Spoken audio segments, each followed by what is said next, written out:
A saída dos Estados Unidos da América da Organização Mundial de Saúde causou sérias preocupações na comunidade científica internacional. Em entrevista à Euronews, Dimitri Daskalakis, ex-chefe do Comitê de Vacinação norte-americano, mencionou os riscos que podem surgir com esta decisão e salientou que a Europa tem a oportunidade de colmatar a lacuna. What that means for people's health is that, we won't have flu vaccines that are as good because we won't be at the table to discuss the flu vaccines. We may not have the same visibility into emerging infections. And frankly, the U.S. withdrawing from the WHO, given the fact that they were a pretty important contributor to the WHO, means that the WHO won't be as well prepared to be able to address emerging outbreaks and infections. So I think overall, the U.S. pulling out of the WHO isn't just bad for American health, I think it's bad for global health.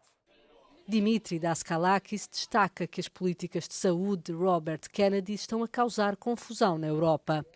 I fear that the Secretary of Health in the United States, Robert F. Kennedy Jr., is going to destabilize the vaccine infrastructure in the United States. I am concerned that manufacturers in the U.S. will feel that it will be no longer feasible to be able to manufacture vaccines. So I think it's a challenge to the European Union, but I think it's also a great opportunity because I think the U.S. is going to unfortunately leave a very significant healthcare and public health vacuum globally. O infecciologista também se referiu à questão do tratamento do VIH após os cortes na Agência dos Estados Unidos para o Desenvolvimento Internacional, um tema que tem sido o foco do seu trabalho há muitos anos. Millions of people have been put on antiretroviral, anti-HIV medications, prolonging their lives and preventing progression to HIV or to AIDS and to death. And so I think anything that destabilizes that infrastructure may mean that we're going to lose ground.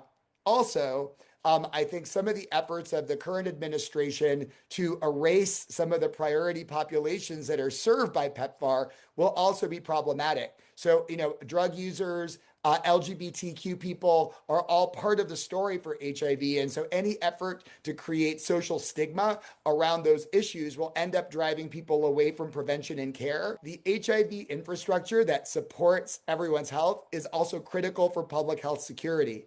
If that falters, then I think the entire world will be a less safe place, not only for HIV, but all other emerging infections as well.